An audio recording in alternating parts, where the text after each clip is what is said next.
देखिए, पूरे मामले को मैं देख रहा हूँ कि यह बहुत बड़ा साजिश है। इसमें कई सफ़ेद पोश हो सकते हैं और प्रशासनिक तंत्र के ऐसे लोग जो निजी कमाई पर ज़्यादा व्यस्त रहने वाले लोग हैं, उन लोगों की हरकतें हो सकती है।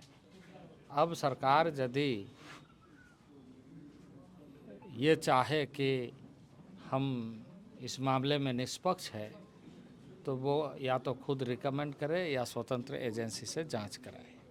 आप जब वहां पहुंचे तो सूर्या हांसदा के विद्यालय में पढ़ने वाले बच्चे भी सीबीआई जांच की मांग कर रहे थे। बिल्कुल, बच्चों की भी आवाज़ हमने सुनी है, उन लोगों से हम मिले हैं, क्योंकि 350 बच्चे जहां उन्हें फूडिंग लॉजिंग फ्री दे करके, और उसमें 45 से 50 बच्चे ऐसे बताए गए जिनके माँ बाप नहीं हैं, उनको वहां पर ला करके रखा गया है और उसकी शिक्षा दी जा रही है, उन्हें शिक्षित किया जा रहा है। तो शिक्षित समाज बनाने का जो एक मुहिम चल रहा था, उस पर विराम लगा इस तरह के घटना होने के बाद। तो स्वाभाविक रूप से ये मामला जो है बहुत गंभीर है और काफ़ी षड्यंत्र का हिस्सा हमें लगता है। कार्यकर्ताओं को भी आप तैयार कर रहे हैं शायद इस लड़ाई को लड़ने के लिए। नहीं, देखिए, न्याय मिले और इस तरह की घटनाओं की पुनरावृत्ति ना हो। राज्य का एक साधारण आदमी को इन सारी चीज़ों से कोई मतलब नहीं है, और यदि किसी को इस तरीके से क्रिमिनल घोषित करके किसी घटना को अंजाम दे दिया जाए, तब तो हैवानियत सामने दिखेगी। सूर्यादा के कई सहयोगों को पुलिस पिछले 20-25 दिन से इनकाउंटर से पहले से ही उठा रही थी, जेल भेज रही थी। परिवार के लोग डरे हुए सबसे हैं। बड़ी चीज़ है कि उन लोगों को किस आधार पर उठा रही थी।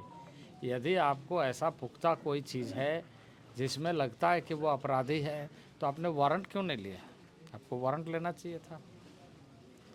वारंट लिए बगैर आप यदि किसी को इस तरीके से मानते हैं कि गिरफ्तार करने के बाद वो भाग रहा था और उसका हमने मुठभेड़ कर दिया, ये तो बिल्कुल गलत बात है।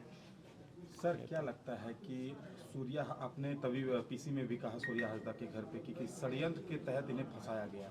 इस षड्यंत्र किसका हो सकता है? पुलिस का, फंसाया गया, कंपनी का, या फिर फंसाया गया या मारा गया,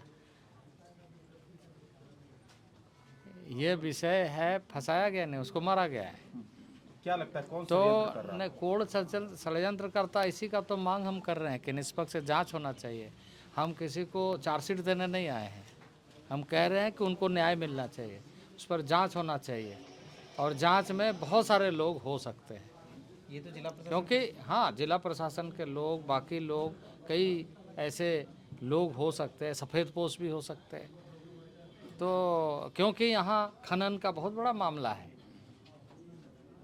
खनन का बहुत बड़ा मामला है, अवैध कारोबार का मामला है, स्मगलिंग का मामला है, कई तरह की बातें। अब ये सारी बातें हम यहाँ नहीं कहना चाहते हैं, क्योंकि हमारा काम ये नहीं कि हम किसी को एक्यूज्ड बने। हमारा काम ये है कि न्याय कैसे मिले, उसके लिए हम बात करें।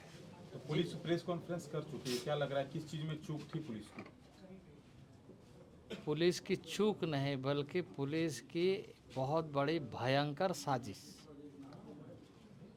यानी कि भाजपा अपना जांच का प्रतिवेदन कह चुकी है, यही है नहीं, साजिश? हम जांच का प्रतिवेदन नहीं दे रहे हैं। हम तो प्रिलिमिनरी जो बातें सामने है, जांच तो एजेंसियां करेंगी। जब एक्यूज्ड ही पुलिस है तो फिर जांच पुलिस क्या करेगी? उसके लिए तो निष्पक्ष जांच होना चाहिए ना। सीआईडी को दे दिया गया है केस। निष्पक्ष एजेंसी से जांच कराए। निष्पक्ष एजेंसी के लिए राज्य सरकार रिकमेंड करे। अगर मानती है कि ये पुलिस ये घटना जायज़ है, तो फिर उसको डरना किस बात का? परिवार वाले जिन पुलिस वालों पर आरोप लगा रहे हैं, क्या उन पर कोई कार्रवाई फिलहाल उनको जिले से ये राज्य सरकार को देखना चाहिए। राज्य सरकार को ये सारे विषय पर संज्ञान लेना चाहिए कि इतनी बड़ी घटना में क्या त्वरित निष्पादन हो रही है। चलिए।